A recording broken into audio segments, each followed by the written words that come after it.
तो इस वीडियो में हम लोग देखते हैं प्रोबेबिलिटी के जो निमसेट में 2010 से 2013 के बीच के क्वेश्चंस पूछे गए हैं।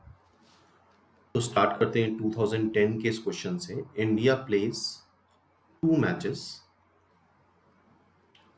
Each with West Indies and Australia. ठीक है, 2 मैच दोनों से खेलता है, मतलब 2 मैच वेस्ट इंडीज से और 2 मैच ऑस्ट्रेलिया से।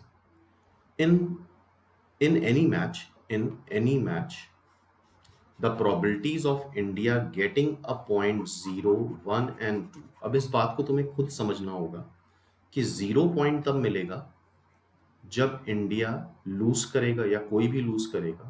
1 पॉइंट तब मिलेगा जब कोई मैच टाई होगा, और 2 पॉइंट तब मिलेगा जो मैच जीत जाएगा। ठीक है, तो ये चीज हमें खुद समझनी थी।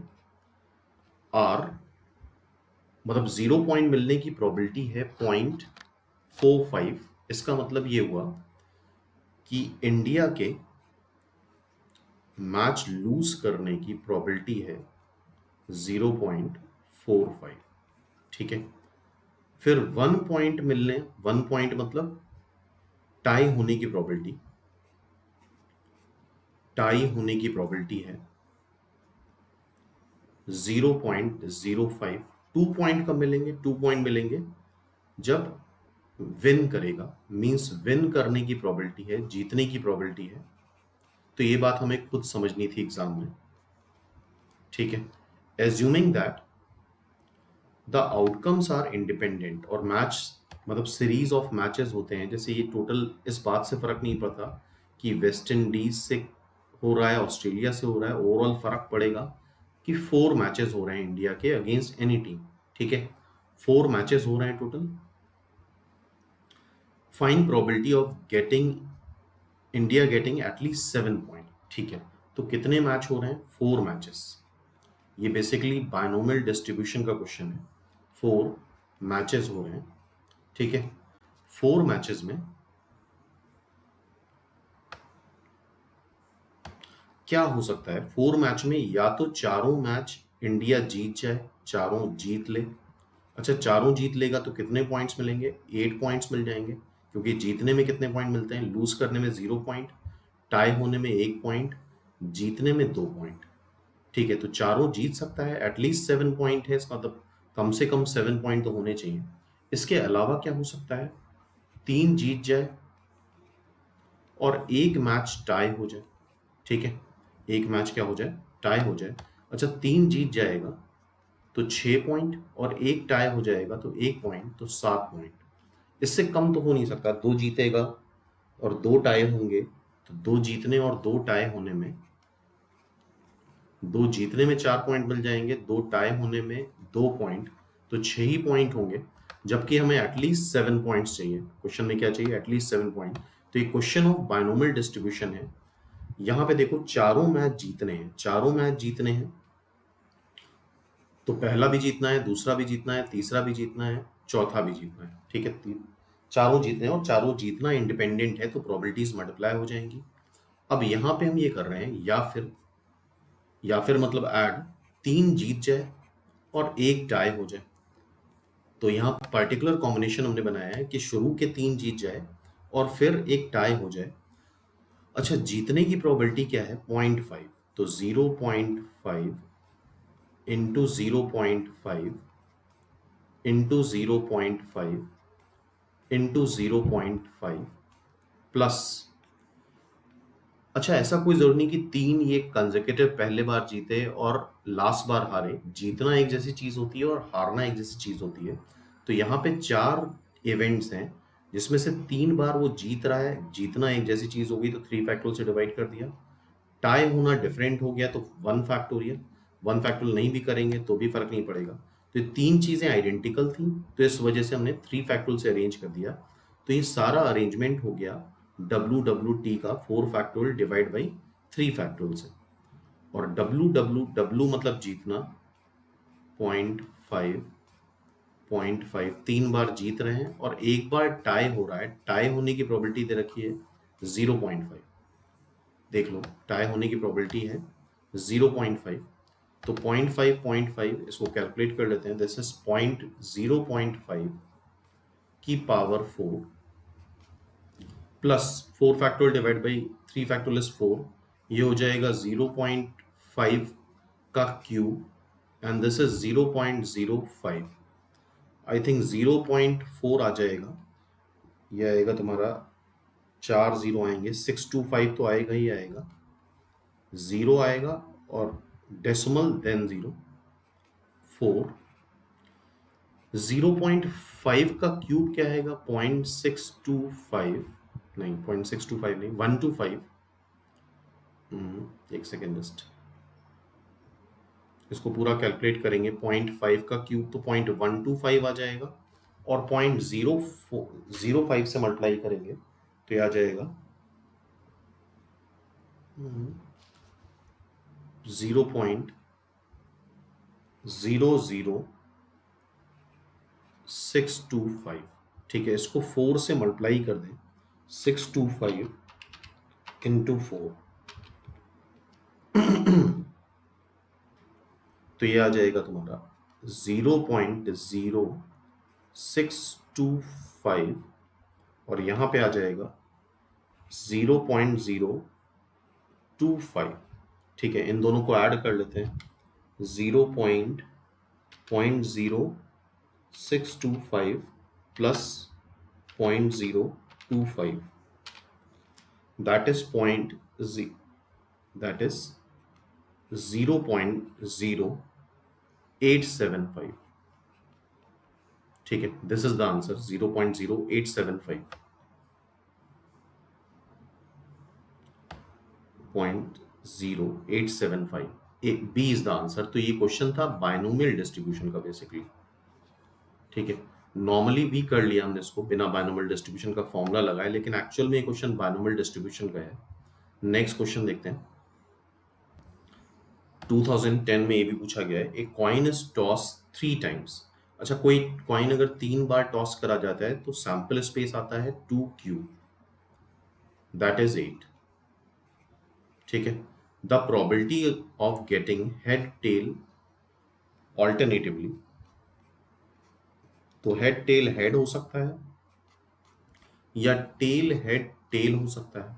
अच्छा, हेड आने की प्रोबेबिलिटी 1/2, टेल आने की प्रोबेबिलिटी 1/2, फिर हेड आने की प्रोबेबिलिटी 1/2, फिर टेल आने की प्रोबेबिलिटी 1/2, हेड आने की प्रोबेबिलिटी 1/2, टेल आने की प्रोबेबिलिटी 1/2। इस मतलब इस सैंपल स्पेस का यूज नहीं हुआ, सीधे सीधे हो गया 1/8 प्लस 1/8, तो that is 1/4। D is the answer. ठीक है, तो ये सिंपल क्वेश्चन था। नेक्स्ट देखते हैं। नेक्स्ट क्वेश्चन, ये क्वेश्चन भी बायनोमियल डिस्ट्रीब्यूशन का ही है। कॉइन टॉस करा जा रहा है, 100 आइडेंटिकल कॉइन टॉस कर रहे हैं। तो ये प्रोबेबिलिटी में देखा था हम लोगों ने, एक कॉइन को 100 बार टॉस करो या 100 कॉइन को एक साथ टॉस करो, सेम आता है। Each with probability P of showing head, मतलब बायस्ड कॉइन है। Probability of showing head, head आने की प्रोबेबिलिटी आ रही है P, टेल आने की प्रोबेबिलिटी आ रही है 1 - P। ठीक है, क्लियर है। P 0 से 1 है। If probability of head on exactly 50 coins में हेड आना इज इक्वल टू 51 कॉइन्स में हेड आना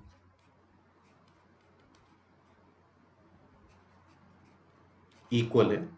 तो ये क्वेश्चन है बायनोमियल डिस्ट्रीब्यूशन का। 100 में से 50 कॉइन्स में हेड आएगा, मतलब 100 में से 50 कॉइन्स में हेड आएगा। हेड आने की प्रोबेबिलिटी P की पावर 50, रेस्ट में टेल आएगा, टेल आने की प्रोबेबिलिटी की 1 - P, रेस्ट कितना बचा 50। फिर 100 में से 51 कॉइन्स में, 100 में से 51 कॉइन में हेड आएगा और रेस्ट में टेल आएगा, दैट इज 49। ठीक है, तो देखते हैं, इसको कैंसिल करते हैं। इधर आ जाएगा 1 - P, इधर बचेगा P, ये आएगा 100C 51 डिवाइड बाई 100c 50। अब यहाँ पे बायनोमियल का एक फॉर्मूला लग जाएगा, NCR अपॉन NCR माइनस 1 आता है n minus R plus 1 upon R. ठीक है, तो यहाँ पे n है, कंपेयर कराओ तो n है 100, r है 51, तो n minus R plus 1 upon R, R क्या है 51, तो ये हो जाएगा 51 minus 51p is equal to, यहाँ p भी मल्टीप्लाइड है 50p। ठीक है, इसको इधर ले आओ तो ये बन जाएगा 101, तो p आ जाएगा 51 अपॉन 101।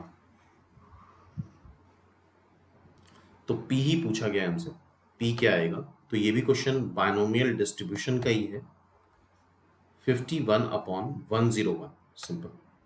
नेक्स्ट क्वेश्चन देखते हैं। नेक्स्ट क्वेश्चन है ये पॉइजन डिस्ट्रीब्यूशन का। अच्छा, पॉइजन डिस्ट्रीब्यूशन भी बायनोमियल डिस्ट्रीब्यूशन से ही डिराइव होता है जब नंबर ऑफ केसेस, मतलब नंबर ऑफ ट्रायल बहुत ज्यादा हो जाए, n टेंस टू इन्फिनिटी हो जाए।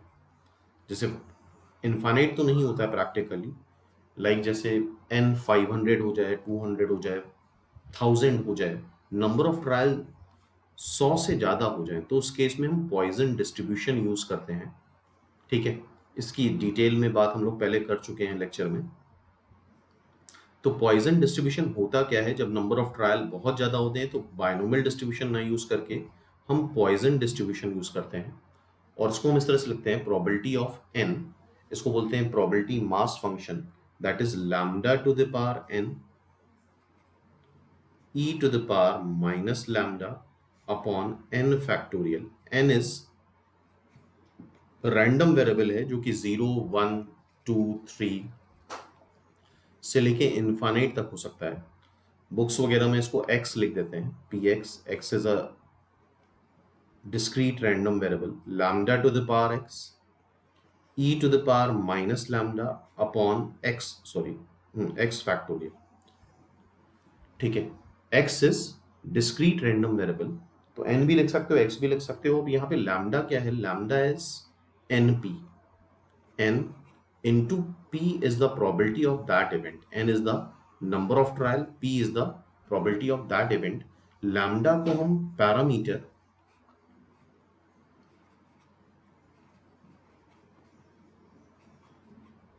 ऑफ पॉइजन डिस्ट्रीब्यूशन भी बोलते हैं, या यहाँ पे जो x यूज हो रहा है वो रैंडम वेरिएबल है, तो मीन भी बोलते हैं, मीन ऑफ पॉइजन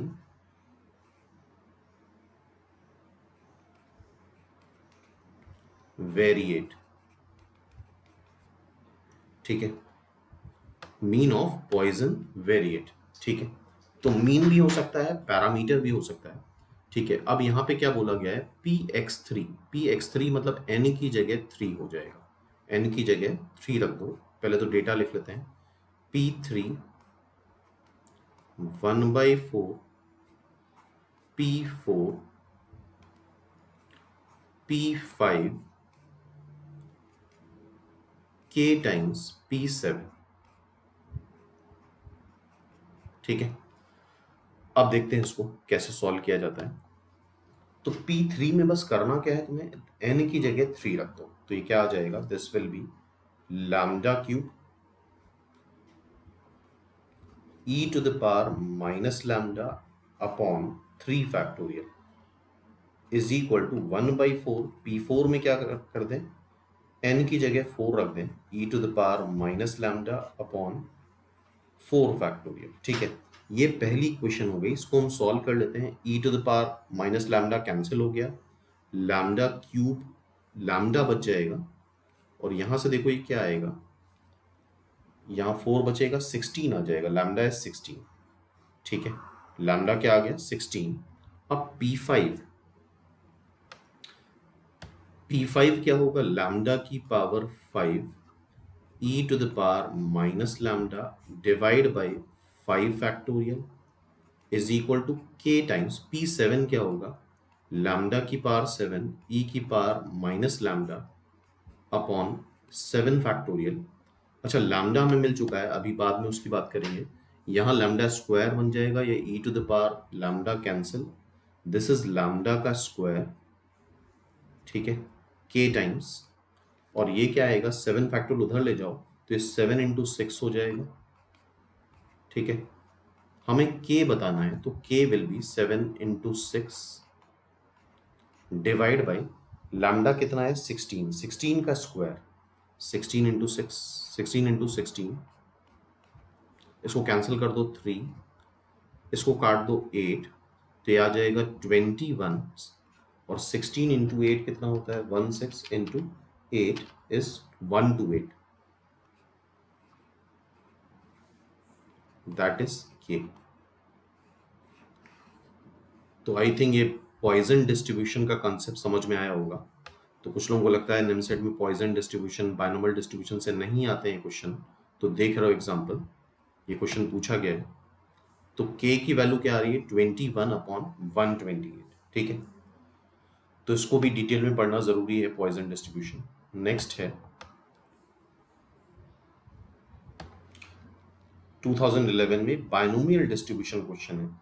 ये एक x रैंडम वेरिएबल है, x की वैल्यू x के लिए डिफरेंट, जब रैंडम वेरिएबल 0 है तो प्रोबेबिलिटी a आ रही है, रैंडम वेरिएबल 1 है तो प्रोबेबिलिटी 3a आ रही है, 2 है तो 5a आ रही। तो ये सिंपल है, इसमें बाय द वे आंसर गलत दे रखा था।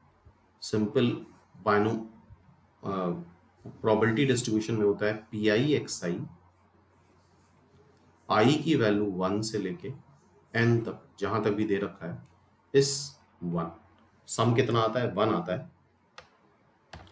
तो देखो x की वैल्यू 0 है तो 0 इंटू ए, प्लस 1 है तो 3a, 1 इंटू 3a,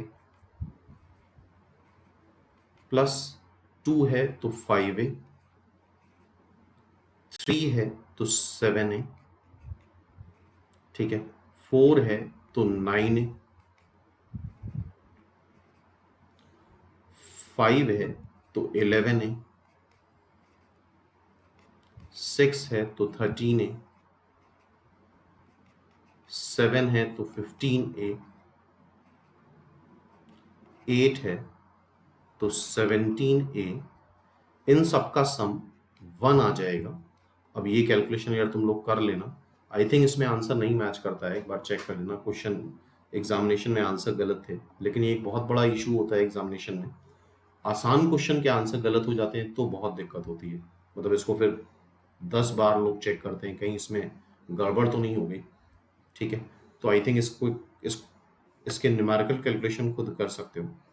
5th के बाद 6 क्वेश्चन 2011 में भी आया है। An anti aircraft gun can take maximum 4 shots at enemy, ठीक है, एक एंटी एयरक्राफ्ट गन है तो वो 4 शॉट्स फायर कर सकती है एनिमी प्लेन पे, moving away from it, the probability of hitting the plane at first, मतलब पहली बार में हिट करना है, H1 मान लेते हैं पहली बार में हिट करना, उसकी प्रोबेबिलिटी 0.4 है, दूसरी बार में हिट करेगा, ऑब्वियसली प्रोबेबिलिटी कम होती जाएगी क्योंकि सामने वाला उतना अलर्ट होता जाएगा, 0.3 हो जाएगी, फिर तीसरी बार में हिट करेगा तो प्रोबेबिलिटी 0.1 है, चौथी बार में हिट करेगा तो प्रोबेबिलिटी फिर 0.1 है, find probability that gun hits the plane, मतलब जो एंटी एयरक्राफ्ट गन है वो प्लेन को हिट कर दे, डिस्ट्रॉय कर दे। अब इस क्वेश्चन में गलती क्या करके आए लोग, वो ये है कि मैक्सिमम 4 शॉट है। मान लो यार तुम ही एंटी एयरक्राफ्ट गन चला रहे हो, ठीक है, तो अगर पहले शॉट में प्लेन हिट हो गया तो अब अननेसरी थोड़ी ना हवा में फायर करोगे, बाकी 3 भी चलाओगे। तो ये एक बहुत बड़ा मिसकंसेप्शन है। हो सकता है कि पहली बार में ही हिट हो जाए, ठीक है, हिट हो जाए पहली बार में, या हो सकता है पहली बार में हिट ना हो, इंटरसेक्शन दूसरी बार में हिट हो, या हो सकता है कि पहली बार में भी हिट ना हो, दूसरी बार में भी हिट ना हो, तभी तो तुम दोबारा फायर करोगे, तीसरी बार में हिट हो, या हो सकता है कि पहली बार में हिट ना हो, दूसरी बार में हिट ना हो, तीसरी बार में हिट ना हो एंड चौथी बार में हिट हो। तो इस क्वेश्चन में यूजुअली लोग गड़बड़ यही करके आए थे कि 4 बार फायर मतलब कंपलसरी कर दिया था कि चारों बार फायर करेगा, ऐसा नहीं है। तो पहली बार में हिट कर दे, पहली बार में हिट कर दे, दैट इज 0.4, ठीक है। पहली बार में हिट नहीं, ये पहला बार है, पहला दूसरा, पहला दूसरा तीसरा, पहला दूसरा तीसरा चौथा।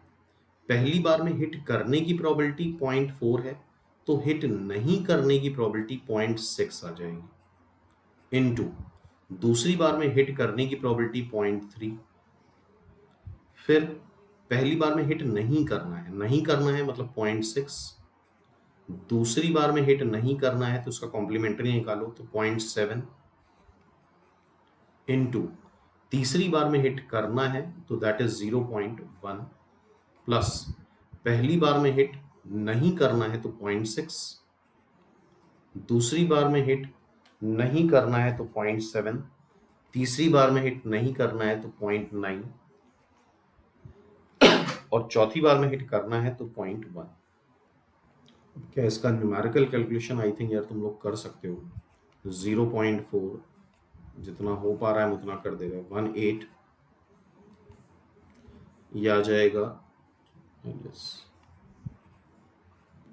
इंटू 0.1 प्लस 0.42 इंटू 0.9 इंटू 0.1, ठीक है। तो कैलकुलेट कर लेते हैं एक बार, इन दोनों को ऐड कर लेते हैं। तो दिस विल बी 0.58, ठीक है, प्लस 0.42 इंटू 0.1, तो ये आ रहा है तुम्हारा 0.042, फिर इंटू 0.9, तो ये आ रहा है 0.0378 प्लस 0.042 प्लस 0.58, कैलकुलेशन मिस्टेक हो गई, इसको चलो कंसेप्ट समझ में आ गया है, ठीक है। इसको कैलकुलेट करके अपने आप देख लेना क्या आता है। तरीका यही है, पहली बार में हिट हो गया, पहली बार में हिट नहीं हुआ, दूसरी बार हिट हो गया, पहली बार में हिट नहीं हुआ, दूसरी बार में हिट नहीं हुआ, तीसरी बार में हिट हो गया, पहली बार में हिट नहीं हुआ, दूसरी बार में हिट नहीं हुआ, तीसरी बार में हिट नहीं हुआ, चौथी बार में हिट हो गया, क्योंकि हमें प्रोबेबिलिटी इसी बात की बतानी है कि वो प्लेन को हिट करे। क्लियर है बात? तो कैलकुलेशन एक बार कर लेना अपने आप थोड़ा सा। चलो नेक्स्ट क्वेश्चन देखते हैं। Next question is 7। ये भी क्वेश्चन पॉइजन डिस्ट्रीब्यूशन का है। अब ध्यान से सुन लो, पॉइजन डिस्ट्रीब्यूशन क्या होता है, lambda to the power x e की power minus lambda upon x factorial. अब प्रॉब्लम यहाँ पे ये है, या तो यहाँ पे कुछ दिया जाता है ई की पावर समथिंग, लैम्डा की वैल्यू दी जाती, वो नहीं दिया गया है। दूसरी प्रॉब्लम ये है कि अगर ऐसा या तो दिया जाता है या फिर जो ऑप्शन होता है वो इसी तरीके का आता है, मतलब सपोज कर लो 0.5 ई टू द पावर -2, इस तरह के आंसर्स आते हैं। अदरवाइज ये वैल्यू देनी चाहिए ई की पावर -2। तो है तो ये क्वेश्चन पॉइजन डिस्ट्रीब्यूशन का, लेकिन चूंकि ना तो ई की पावर माइनस लैम्डा की वैल्यू दे रखी है, ना ही ऑप्शन इस तरह के दे रखे हैं, तो फिर हमें इसको दूसरे तरह से करना पड़ेगा। The probability of a razor blade to be defective, मतलब डिफेक्टिव होने की probability कितनी है, 0.002, और पॉइजन डिस्ट्रीब्यूशन में किसी भी इवेंट की प्रोबेबिलिटी काफी कम होती है, टेंस टू 0 होती है। In case of poison distribution probability tends to 0 होती है। Number of trials tends to infinity होते हैं, इन्फिनिटी मतलब बहुत बड़े होते हैं। The blades in packet of 10, मतलब एक पैकेट में 10 ब्लेड हैं। The number of packet containing no defective blade in a stock of 10,000 packets, मतलब ये तो बड़ी चीज हो गई कि 10,000 पैकेट्स हैं, उसमें से कोई भी डिफेक्टिव ना हो। तो देखो जरा, कोई भी ब्लेड नॉन डिफेक्टिव होगी। ये वैसे इम्प्रैक्टिकल क्वेश्चन था क्योंकि कैलकुलेशन ऐसे थे जो कर पाना बहुत मुश्किल था। ये हो गया नहीं डिफेक्टिव होने की प्रोबेबिलिटी इन अ पैकेट।